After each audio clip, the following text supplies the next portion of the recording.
mendengarkan podcast ini. Dalam Yohanes pasal 14 ayat yang ke-6, ini ayat yang sangat populer di Injil Yohanes, bahkan juga di seluruh Alkitab. Yohanes 14 ayat yang ke-6, Tuhan Yesus berkata, "Akulah jalan, kebenaran, dan hidup.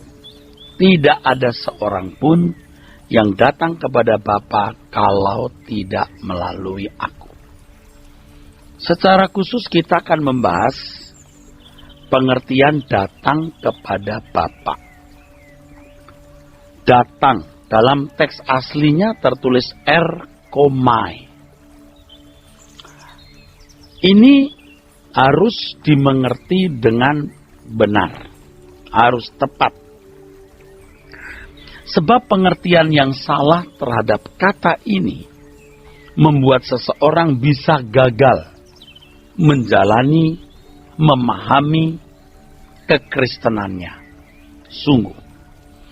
Mungkin saudara berkata, separah itukah Pak? Tidak memahami kalimat ini bisa gagal memahami dan menjalani hidup kekristenannya? Saya jawab ya. Ya sekali. Ya banget. Kata datang kepada Bapa, erkomai, come accompany. Ini bukan sekedar masuk surga. Ini mesti diingat. Nah, di mana-mana saya menjumpai orang Kristen yang memahami ayat ini sekedar di luar Tuhan Yesus, tidak ada yang bisa masuk surga. Dari kecil saya juga memahami begitu dengan fanatisme buta. Buta artinya fanatisme tanpa memahami kebenaran Alkitab, kebenaran Injil, sesuai dengan maksud orisinil ayat tersebut. Saudaraku, datang kepada Bapa itu tidak sekedar masuk surga. Ya, datang kepada Bapa tidak sekedar masuk surga. Ayat ini menurut yang saya pahami, itu tidak sama persis dengan yang dikatakan oleh Petrus ketika Petrus berkhotbah di Yerusalem pada hari Pentakosta, saudaraku sekalian. Dan pada waktu itu Petrus mengatakan ini, "Dan keselamatan tidak ada di dalam siapapun juga selain di dalam Dia. Sebab di bawah kolong langit ini tidak ada nama lain yang diberikan kepada manusia yang olehnya kita dapat diselamatkan." Dua ayat ini, saudara, bisa tidak sama persis. Yang saya pahami Kisah Rasul pasal 4 ayat 12 tadi, itu menunjuk bahwa hanya Tuhan Yesus yang memikul dosa dunia. Dosa dunia di sini artinya semua dosa yang dipikul manusia. Tidak adil kalau gara-gara Adam semua manusia di bumi ini harus memikul akibatnya. Tidak benar itu. Tidak benar. Seandainya sebelum dilahirkan orang diajak berdialog dengan Tuhan, lalu kepadanya ditunjukkan dunia seperti ini, belum tentu dia mau lahir di bumi loh. Belum tentu loh, saudara. Mungkin tidak ingin. Nah, untuk apa lahir di bumi? Hanya untuk kesenangan 70, 90 tahun, lalu bisa-bisa masuk neraka selama-lamanya? Iya, kalau di bumi hidupnya nyaman jadi anak Ratu Inggris.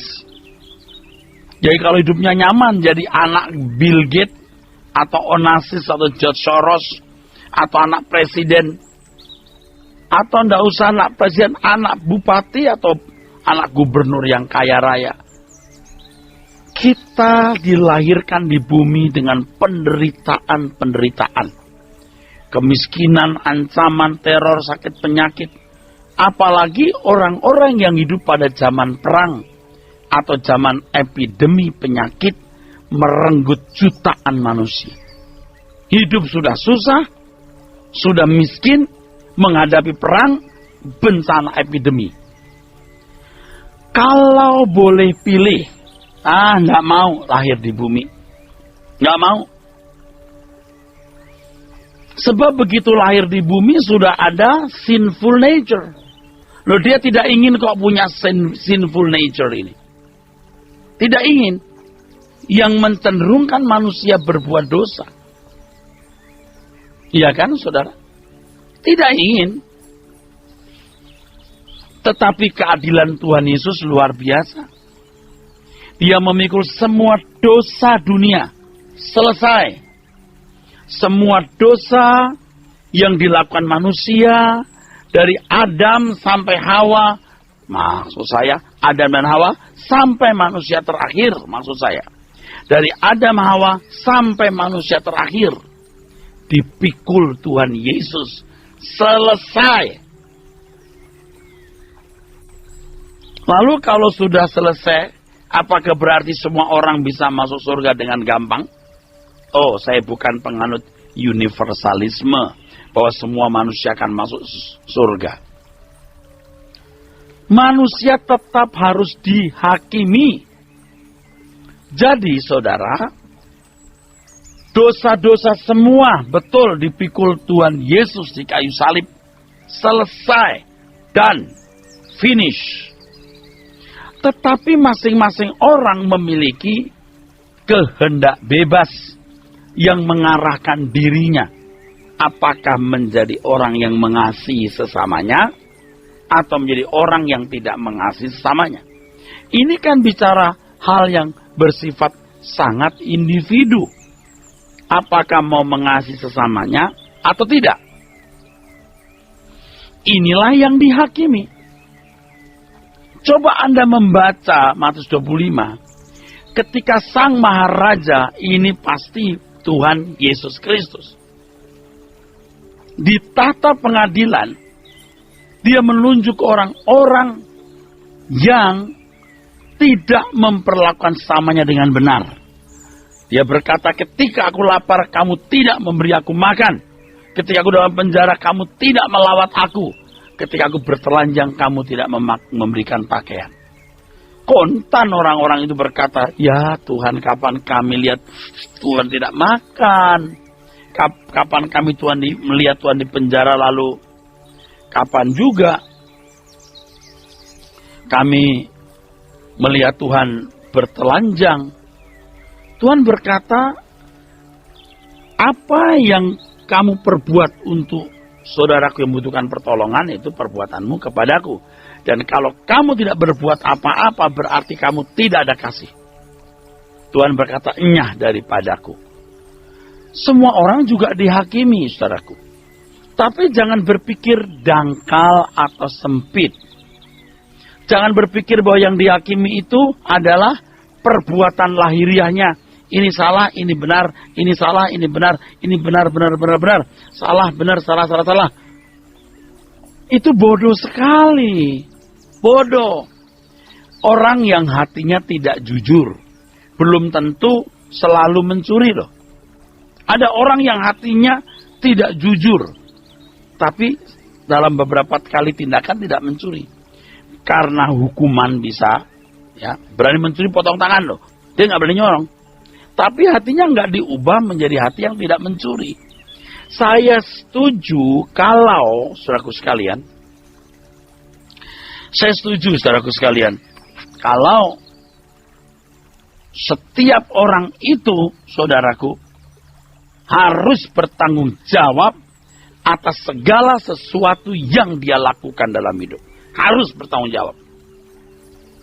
Soal dosa-dosanya masa lalu, sudah selesai. Semua dosa telah dipikul di kayu salib. Sekarang bagaimana keadaan hatimu? Apakah kamu mengasihi sesama atau tidak? Dan ini bukan hanya berlaku bagi orang Kristen loh. Sebab semua manusia juga ciptaan Tuhan. Kalau kita membaca Yakobus pasal 4 ayat 5 mengatakan, bukan tanpa alasan kalau kitab suci berkata, roh yang ditempatkan dalam diri kita diingini dengan cemburu. Roh yang ditempatkan dalam diri kita itu bukan Roh Kudus, tetapi Roh Allah. Untuk konteks ini loh, saudara. Kita percaya Roh Kudus dimeteraikan dalam diri kita. Tetapi kalau Alkitab berkata roh yang ditempatkan dalam diri kita diingini dengan cemburu, maksudnya bahwa Tuhan menghendaki roh manusia kembali kepadanya, bukan masuk neraka, dibuang dalam dapur api. Semua manusia juga dicintai Tuhan. Kalau tidak, Tuhan tidak memberi hujan. Tuhan tidak memberi matahari. Alkitab berkata dia memberi hujan kepada orang yang baik dan tidak baik. Orang benar dan orang yang tidak benar. Demikian pula sinar matahari kepada semua orang. Dia tidak pernah meninggalkan perbuatan tangannya. Siapa perbuatan tangannya? Bukan hanya orang Kristen, bukan hanya orang Yahudi, tetapi semua bangsa. Jadi saudaraku sekalian, Tuhan Yesus mati di kayu salib untuk semua dosa dunia. Lalu karena pengorbanannya tersebut, orang-orang bisa dihakimi. Artinya dilihat manusia batiniahnya, apakah layak masuk surga atau tidak. Ini masalahnya. Jadi, ya harus diakui bahwa banyak orang yang nanti masuk neraka. Nah, orang-orang yang tidak mendengar Injil, atau mendengar Injil tapi salah, dia melakukan perbuatan baik menurut Tuhan, dia bisa masuk dunia yang akan datang. Kalau saudara berkata surga, kalau saya berkata surga, mungkin Anda tidak rela sebagai orang Kristen. Maksud ada orang non-Kristen masuk surga? Saudara harus mengerti surga itu apa. Surga itu sebuah pemerintahan. Tuhan Yesus sebagai rajanya, dan kita semua hulu balangnya. Yaitu kita yang memiliki karakter sempurna seperti Kristus. Iya kan? Jadi saudaraku sekalian, orang-orang seperti Ayub misalnya, bukan Kristen, bukan orang Yahudi, kelakuannya baik, dan di dunia ini pasti ada orang-orang seperti itu. Mereka diperkenankan masuk dunia yang akan datang sebagai anggota masyarakat. Ini yang penting. Kalau kita mengatakan berulang-ulang loh, kita akan memerintah bersama-sama dengan Tuhan Yesus. Nah, pertanyaan yang sering saya dengar, sering muncul adalah, seperti Tuhan Yesus itu, maksudnya apa?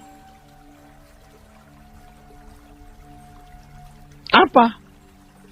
Dimuliakan bersama dengan Tuhan Yesus, maksudnya apa?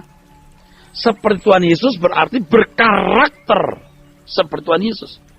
Maka kita akan dimuliakan, memerintah bersama-sama dengan Dia. Tidak ada keselamatan di luar Kristus. Betul, betul sekali. 100% benar. Jangan nanti saudara berkata, waduh, era itu sudah sesat ini. Maksud ada keselamatan di luar Kristus? Tidak ada. Tuhan Yesus mati itu semua orang, semua agama, semua manusia.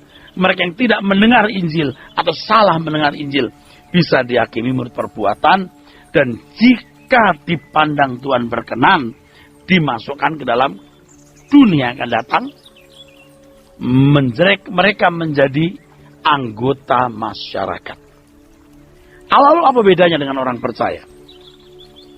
Sejak di dunia ini datang kepada Bapa Erkomai, sebuah fellowship yang terus menerus dengan Bapa di surga. Dan seseorang tidak akan pernah bisa berfellowship kalau tidak memiliki karakter, watak, kepribadian seperti Tuhan Yesus. Makanya langkah pertama orang menjadi Kristen adalah serupa dengan Tuhan Yesus. Memiliki batiniah nurani ilahi. Supaya apa yang dia pikirkan, dia ucapkan, dia lakukan, semua sinkron dengan kehendak Tuhan Yesus Kristus. Ini yang Tuhan mau. Setelah ini, saudaraku, seseorang baru bisa berjalan seiring dengan Tuhan dan mengambil bagian dalam pelayanan pengabdian kepada Tuhan. Ini loh yang Tuhan inginkan, saudaraku. Ini yang Tuhan mau. Jadi, saudaraku, di kerajaan surga itu pemerintahan. Saya sudah menjelaskan berbulan-bulan kepada jemaat dalam seri meeting mengenai surga. Apa yang Tuhan telah desain pada first design Tuhan di Firdaus, semua yang diciptakan sebelum dunia ini terkutuk, Adam jatuh dalam dosa, itu yang ideal, yang Tuhan berkata sungguh amat baik. Dan ini akan terus dilanjutkan nanti di kekekalan. Kalau dunia ini, saudaraku, sudah menjadi dunia yang rusak, yang ambruk, yang bobrok, yang tidak bisa dipertahankan lagi, maka orang percaya akan dibawa oleh Tuhan Yesus ke negerinya. Saudaraku, sebagaimana firman atau logos, yaitu Tuhan Yesus menciptakan langit dan bumi sekarang ini. Sekarang pula Tuhan Yesus pergi menyediakan tempat bagi kita. Jadi sebagaimana Tuhan Yesus telah menciptakan langit dan bumi oleh tuntunan Roh Allah, sekarang kita melihat bahwa Dia yang mulia, Tuhan Yesus Kristus juga, saudaraku sekalian, luar biasa. Kita akan dimuliakan bersama dengan Tuhan Yesus Kristus. Ini ajaib. Ajaib luar biasa. Tuhan Yesuslah yang menciptakan langit dan bumi, dan sekarang Tuhan Yesus juga menciptakan langit baru, bumi baru.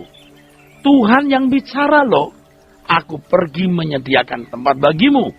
Kalau aku sudah menyediakan tempat bagimu, aku akan kembali lagi. Supaya di mana aku ada, kamu ada. Haleluya. Jadi di kerajaan surga nanti ada pemerintahan. Dan semua yang ada, yang didesain awal, yang dikatakan sungguh amat baik. Di Kejadian 1:31 itu akan diulangi. Akan lagi diulangi di dunia yang akan datang. Jadi, semua yang Tuhan ciptakan sebelum dunia jatuh terkutuk oleh karena kejatuhan Adam dan Hawa, akan diulangi di dunia yang akan datang. Semua, tidak terkecuali. Semua. Artinya Anda tahu sendiri, semua yang Tuhan ciptakan di desain awal, yang Dia katakan sungguh amat baik, akan diulangi di langit baru, bumi baru. Di situ ada pemerintahan. Di situ ada pemerintahan. Di situ ada penegakan kebenaran.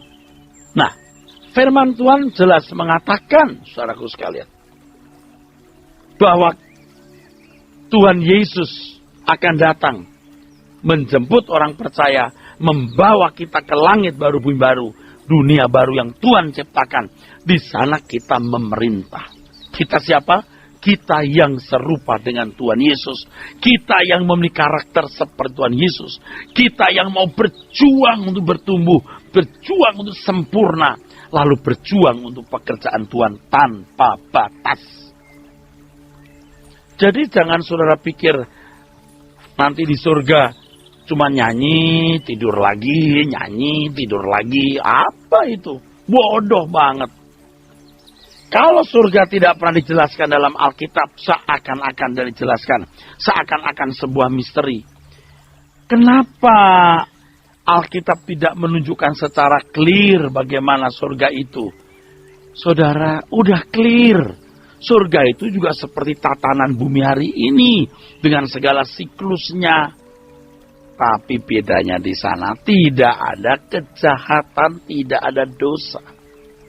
Jadi kalau kita membaca Yohanes 14 ayat yang ke-6, datang kepada Bapa, artinya sebuah kehidupan yang bersekutu.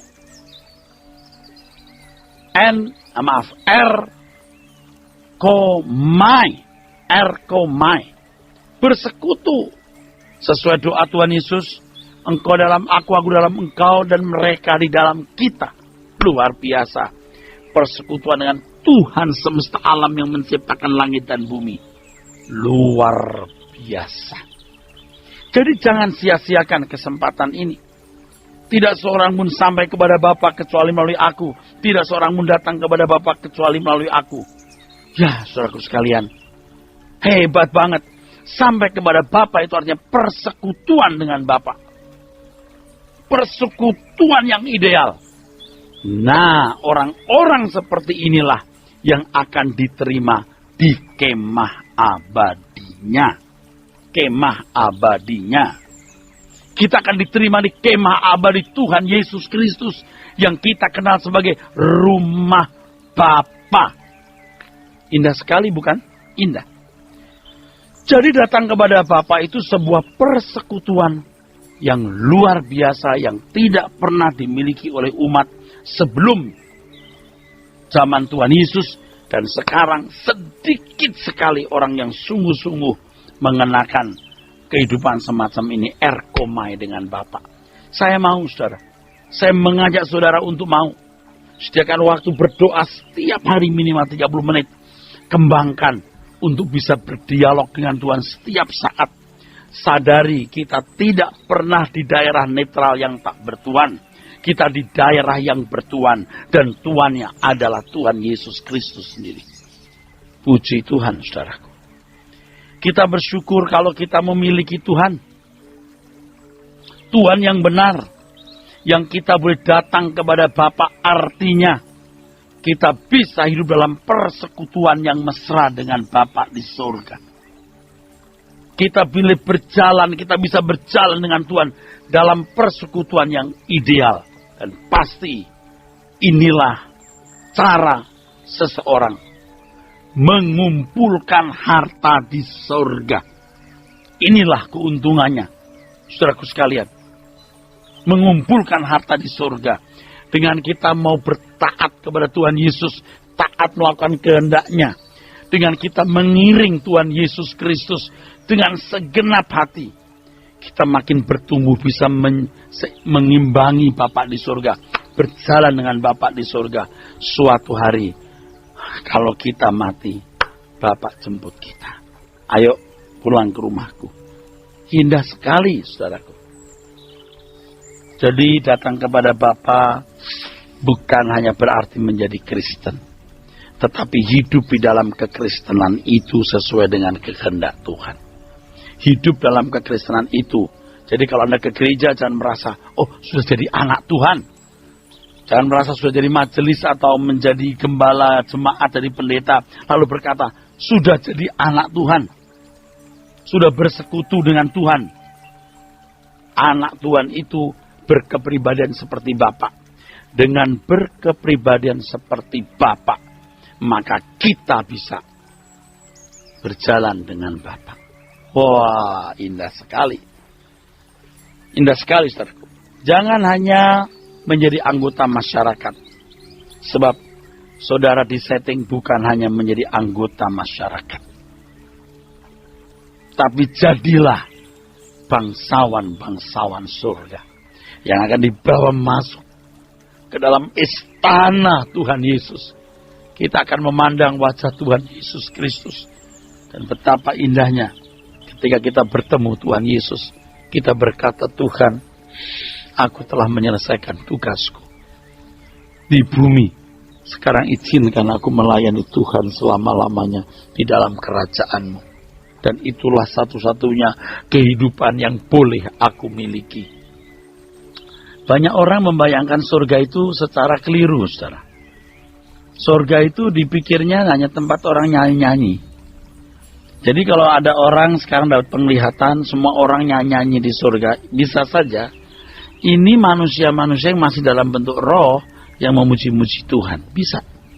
Tetapi suatu hari nanti semua manusia dibangkitkan.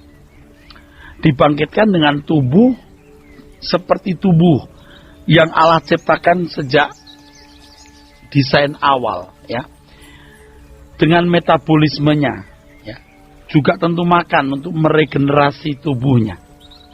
Maka Tuhan Yesus berkata, kamu akan makan dan minum semeja dengan aku. makan minum semeja dengan aku. Jadi saudaraku, surga itu persis seperti bumi ini. Hanya tidak ada dosa atau kejahatan. Ada pusat pemerintahan yaitu Yerusalem. Bukan Yerusalem yang sekarang lagi diperebutkan antara Israel dan Palestina. Ini Yerusalem baru. Yerusalem itu maksudnya pusat pemerintahan. Di mana Sang Maharaja Tuhan Yesus Kristus bertahta di situ. Haleluya. Kita akan menjadi hulu balangnya. Kita siapa? Kita yang sekarang ini belajar sempurna. Belajar hidup tidak bercacat, tidak bercela. Kita yang hari ini melayani, mengabdi kepada Tuhan tanpa batas. Kitalah orang-orang yang akan dimuliakan bersama-sama dengan Tuhan Yesus Kristus. Puji Tuhan. Artinya memerintah bersama-sama dengan Tuhan Yesus. Sedangkan mereka yang lain menjadi anggota masyarakat. Jadi sebenarnya saudara, tidak mudah orang masuk neraka. Karena Tuhan tidak menginginkan seorang pun binasa. Tetapi mustahil untuk selamat. Selamat artinya dikembalikan ke rancangan semula. Yang role modelnya adalah Tuhan Yesus. Anda mungkin bingung, saya ulangi. Sebenarnya tidak mudah orang masuk neraka. Karena Tuhan tidak menghendaki seorang pun binasa. Tapi mustahil untuk selamat. Artinya dikembalikan ke rancangan semula. Orang-orang yang tidak mendengar Injil atau mendengar Injil yang salah dihakimi menurut perbuatannya, dan mereka yang memiliki kasih terhadap sesamanya boleh masuk dunia akan datang sebagai anggota masyarakat. Matius 25 ya. Tetapi orang percaya ini orang-orang yang Alkitab katakan sebagai memiliki karunia sulung roh. Roma 8 ayat 23 mengatakan, dan bukan hanya mereka saja, tetapi kita yang telah menerima karunia sulung roh, kita juga mengeluh dalam hati kita sambil menantikan pengangkatan sebagai anak, yaitu pembebasan tubuh kita. Nah, dalam hal ini di kerajaan surga itu ada dua jenis manusia. Yang pertama yang memiliki karunia sulung roh dan hidup sebagai orang yang memiliki karunia sulung roh. Yang kedua, kelompok anggota masyarakat. Kelompok anggota masyarakat adalah kelompok mereka yang hanya menjadi anggota masyarakat. Tentu mereka orang-orang yang sungguh-sungguh telah berbuat baik selama di dunia ini. Mereka yang berbuat kebaikan kepada sesama dan perbuatan baik mereka kepada sesama diperhitungkan Tuhan sebagai perbuatan mereka bagi Tuhan Yesus sendiri. Jadi saudaraku, Anda tidak bisa memaksa orang menjadi Kristen. Dengan berkata, percayalah kepada Tuhan Yesus. Untuk apa? Kalau hanya percaya secara pengaminan akali. Bahwa Yesus itu anak Allah, juru selamat dunia, lahir di kota Bethlehem, mati disalib di Bukit Golgota, hari ketiga bangkit. Itu hanya percaya sejarahnya Tuhan Yesus. Belum percaya pribadi Tuhan Yesus. Kalau percaya pribadi Tuhan Yesus, orang harus mengenal secara mendalam dan lengkap siapa Tuhan Yesus Kristus itu. Dan hidup seturut dengan kehendaknya, seturut dengan keinginannya. Ini berarti orang yang percaya kepada Tuhan Yesus, orang yang memiliki persekutuan dengan Tuhan Yesus secara benar. Dia bisa mengerti kehendak Tuhan. Apa yang baik, yang berkenan, dan yang sempurna. Ini orang-orang yang bisa dikatakan hidup dalam persekutuan dengan Bapa. Orang yang datang kepada Bapa. Orang yang sampai kepada Bapa. Jadi ketika Tuhan Yesus berkata, tidak seorang pun datang kepada Bapa kecuali melalui aku. Datang kepada Bapa itu bukan hanya masuk surga. Kalau hanya masuk dunia akan datang. Atau masuk masyarakat anggota surga. Banyak orang yang tidak pernah mendengar Injil yang hidup sebelum zaman anugerah. atau yang hidup di zaman anugerah tapi tidak mendengar Injil atau salah mendengar Injil, mereka dihakimi oleh perbuatan. Mereka bisa masuk dunia akan datang.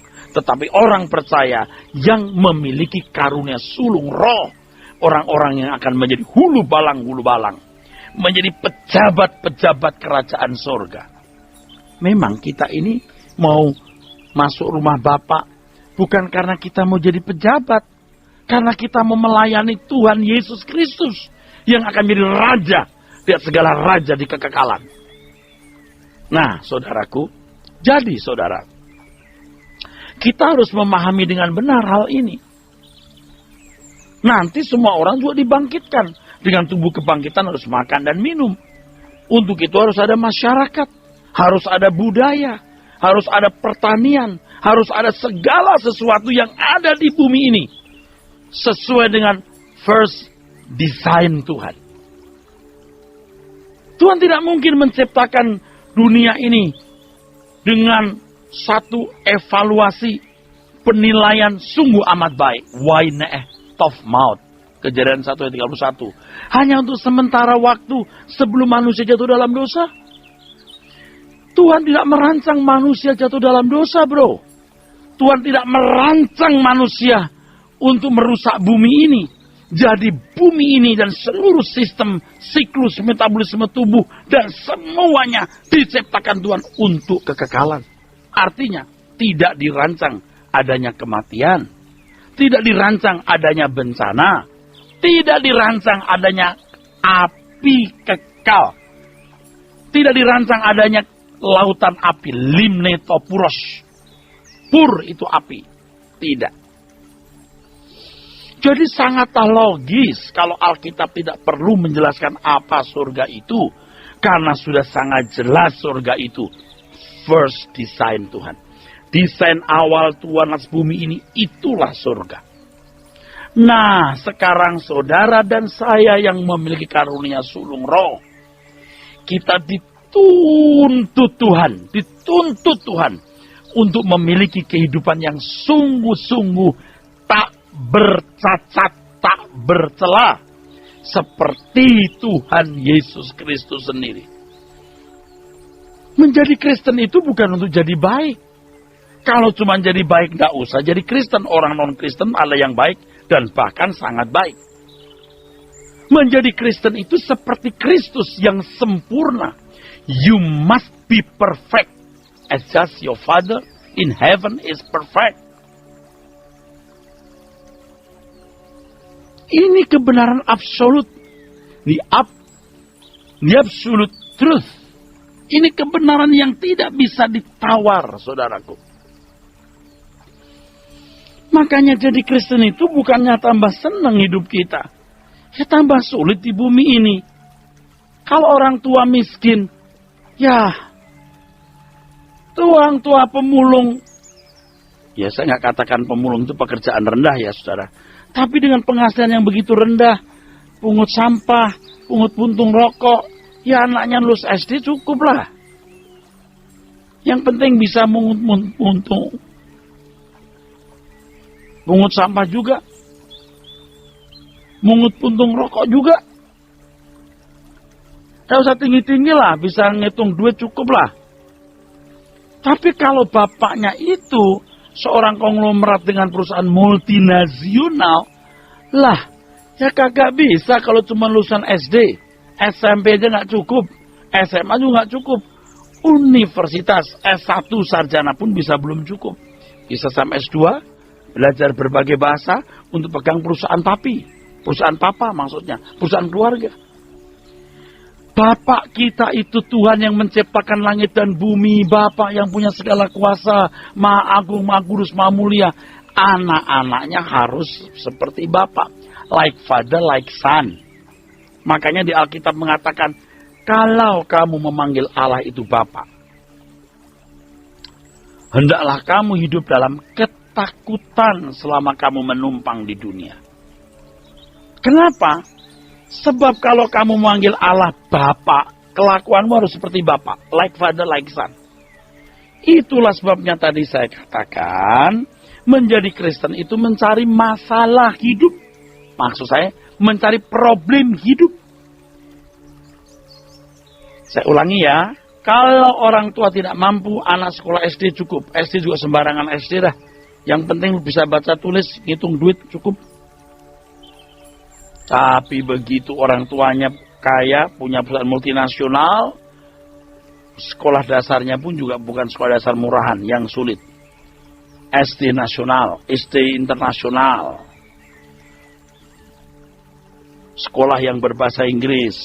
Gitu saudara. Capek deh. Emang. Tapi hidup 70-90 tahun di dunia ini hanya persiapan untuk menjadi pejabat di dalam kerajaan surga. Makanya sejak di dunia ini harus datang kepada Bapa, artinya memiliki persekutuan dengan Bapa, secara harmoni menjadi sekutu Bapa. Dan itu saudaraku sekalian, menjadi sekutu Bapa, itu artinya saudara harus punya karakter seperti Kristus, supaya bisa harmoni bersekutu dengan Bapa. Nah, berbicara mengenai karunia sulung roh, artinya saudara memiliki hak istimewa untuk menerima berkat kesulungan. Berkat kesulungan di sini yaitu kemuliaan bersama dengan Kristus. Tuhan itu saudaraku mengasihi semua manusia. Saya tidak tahu bagaimana jadi orang Kristen yang gak rela orang di luar Kristen masuk dunia akan datang. Saya tidak bisa ngerti. Ruginya apa? Yang percaya selamat Pak, yang nggak percaya selamat, yang nggak percaya tidak selamat. Percaya itu apa? Selamat itu apa? Jangan mensimplifikasi, berpikir dangkal atau miskin. Selamat itu artinya dikembalikan ke rancangan semula, yaitu sempurna seperti Bapa. Percaya itu artinya menyerahkan diri kepada objek yang dipercayai. Kalau hanya percaya sejarah Tuhan Yesus, dia lahir di kota Bethlehem, mati di kayu salib di bukit Golgota, bangkit hari ketiga di pemakaman Yusuf Arimatea, itu kan hanya percaya sejarahnya. Yang percaya Tuhan itu punya persekutuan dengan Tuhan, mengenal Tuhan secara pribadi, dan segala sesuatu yang dilakukannya sesuai dengan pikiran perasaan Tuhan. Itu yang benar. Itu yang benar. Jadi saudara ini memang disetting untuk sempurna. Dikatakan sulung karena berkat kesulungan ini tidak untuk semua orang. Saudara itu umat pilihan. Yang dikatakan umat pilihan itu artinya hidup di zaman perjanjian baru seperti kita. Mendengar Injil dengan benar, ya kan? Sehat jasmani rohani, bisa menangkap firman, bukan cacat, invalid, buta, tuli, dan lain sebagainya. Sehat sempurna. Yang keempat, melakukan kebenaran sehingga proses menjadi seperti Kristus berlangsung dengan benar. Ini umat pilihan. Di antara umat pilihan pun ada yang terpilih, ada yang tidak. Jadi jangan berkata kalau umat pilihan pasti terpilih, itu bodoh. Yang namanya umat pilihan itu orang yang hidup di zaman perjanjian baru. Kenapa tidak hidup di perjanjian lama? Ya nggak terpilih soalnya. Maksud saya, kenapa orang bisa hidup di perjanjian lama? Dia nggak terpilih. Kenapa hidup di perjanjian baru? Kenapa hidup di zaman perjanjian baru? Di zaman Tuhan Yesus sudah mati di kayu salib dan bangkit. Karena umat pilihan. Tetapi yang jadi umat pilihan belum tentu terpilih. Dia harus mengerjakan keselamatan dengan takut dan gentar. Karena Allah yang akan mengerjakan, memberikan energon. Katergeseste, kerjakan keselamatanmu. Allah memberikan energon. Kata kerjakan di situ, dua kata itu beda loh dalam teks aslinya, saudara.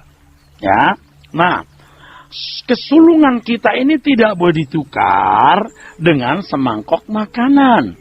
Maka dikatakan dalam firman Tuhan dan Ibrani pasal 12, dikatakan dalam firman Tuhan begini, janganlah ada orang yang menjadi cabul. Cabul. Ya, ini cabul ini dalam bahasa aslinya porneia. Artinya ketidaksetiaan, unfaithful, ketidaksetiaan sampai tingkat tidak bisa diperbaiki lagi. Jangan ada orang yang menjadi cabul atau yang mempunyai nafsu yang rendah seperti Esau yang menjual hak kesulungannya untuk sepiring makanan. Saudara sebagai orang Kristen itu tidak boleh sama, tidak boleh sama seperti anak dunia lain. Dengan segala hobi yang mau dimiliki, dengan segala kesenangan yang mau dinikmati. Raiso, nggak boleh, nggak bisa. Jadi orang Kristen itu tanya, Tuhan apa rencanamu dalam hidupku? Itu yang benar. Aku menikah atau tidak? Kalau Tuhan bilang tidak, terima kasih Tuhan. Kalau Tuhan bilang menikah, siapa jodohku Tuhan? Tunggu tanggal mainnya, tunggu waktunya. Jangan main nyosor aja. Nah kalau main nyosor aja nanti ketemu yang salah, saudara jadi tidak melayani Tuhan. Cari dong jodoh yang melayani Tuhan, yang mengasihi Tuhan. Jangan hanya yang bibirnya merah, rambutnya panjang, lalu cantik seperti bintang film. Bintang film, pak tampilannya, hatinya binatang film lah, gimana saudara? Jangan hanya lihat gantengnya doang, mobilnya bagus, kalau mobil sewaan. Oh, mobilnya bagus pak, dia ganteng banget, kulitnya putih, buaya putih. Gimana? Hidung belang, hidungnya belang. Artinya suka main perempuan, lah punya bini masih pacaran lagi. Itu kan namanya hidungnya belang. Cuman tidak kelihatan belangnya. Yang lihat Tuhan. Nah, saudara, jadi orang Kristen itu ndak usah mikir bakal mesti punya apartemen, penthouse. Punya boleh, nggak punya boleh. Tapi tentu harus kerja keras supaya anak istri punya tempat tinggal. Itu kewajiban. Tapi jangan udah punya rumah mau gede lagi, punya mobil mau mewah lagi, punya perhiasan mau kinclong lagi. Lah, hidup kalau untuk begitu, you bukan anak sulung yang baik. You menukar hak kesulunganmu dengan semangkok makanan, sepiring makanan. Inilah orang-orang Kristen yang tidak mau melepaskan diri dari kesenangan dunia. Alkitab mengatakan sebab kamu tahu bahwa kemudian ketika Esau hendak menerima berkat itu, ia ditolak sebab ia tidak beroleh kesempatan untuk memperbaiki kesalahannya. Sekalipun ia mencarinya dengan mencucurkan air mata, tidak dapat. Jangan sampai saudaraku ketika kita di ujung maut, kita ngap mau mati, baru sadar, wah waktuku telah kusia-siakan. Kapok kapan? Kapok nggak loh? Tapi kapok pun juga percuma saudaraku. Saya juga bertahun-tahun jadi pendeta, udah rasa puas jadi pendeta, jemaat banyak, khotbah, besok. Tapi saya masih mau hidup wajar seperti yang lain. Sampai suatu hari ketika terus Tuhan tambahkan kebenaran, saya sadar saya salah. I was wrong. Absolutely, I was wrong. Lalu, I regret. I realize my sin, my mistake. Saya menyadari kesalahanku. Saya menyesal. Dan saya bersyukur kalau Tuhan kemudian mengubahkan hidup saya. Saya sudah tidak terlalu pusing apakah saya dipandang sebagai pendeta atau bukan. Yang penting kelakuan hidup kita berkenan kepada Tuhan. Yang penting bagaimana setiap jam hidup kita, setiap menit kita menyenangkan, menyukakan hati Tuhan. Kalau kita cuma sibuk kerja cari duit, sibuk cari kesenangan, sibuk memuaskan hasrat dengan berbagai hobi, nggak habis-habis saudaraku. Sampai tutup mata, udah miskin, melarat, buta, telanjang, nggak punya apa-apa. Sekarang mari kita cari Tuhan. Jangan sombong. Jangan berkata, wah Pak kita udah baik-baik aja, nggak usah ekstrim-ekstrim lah. Anda harus ekstrim.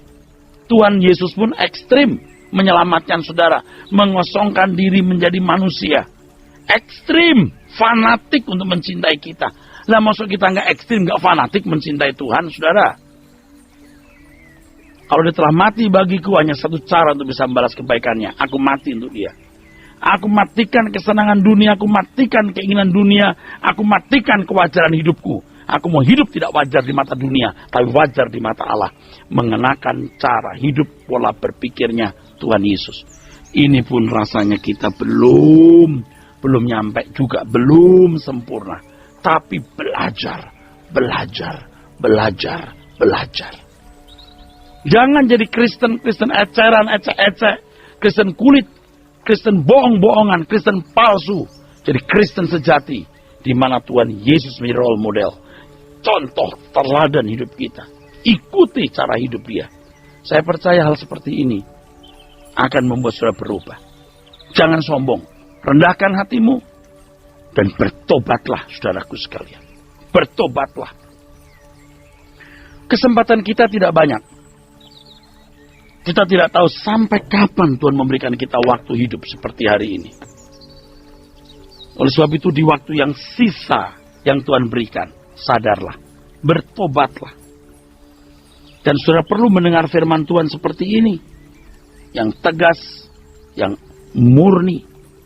Saya tidak bermaksud melukai siapapun dengan perkataan ini. Tetapi saya mau beritahu, banyak nabi palsu. Banyak ajaran sesat. Jangan berpikir kalau orang sudah berdiri di mimbar gereja buka Alkitab berarti ajarannya benar. Kalau iblis hanya bisa melingkar di pohon pengetahuan tentang yang baik dan jahat, itu iblis bodoh. Iblis yang cerdas, cerdik, nekat juga bisa melingkar di mimbar-mimbar gereja. Bisa memakai mulut orang-orang yang mengaku hamba Tuhan tapi tidak menyampaikan kebenaran. Saya tidak mengatakan saya paling benar. Tetapi saya mengajak saudara untuk berpikir dengan analitis, cerdas, kritis, dan jujur. Di dalam pimpinan Roh Kudus. Supaya kita bisa membedakan antara kebenaran dan kepalsuan. Saudaraku sekalian, kita sampai di penghujung acara ini. Dari hati saya yang tulus, saya ingin mengatakan, saya mengasihi saudara-saudara semua. Ya, sampai jumpa. Tuhan memberkati kita sekalian. Sola Gracia.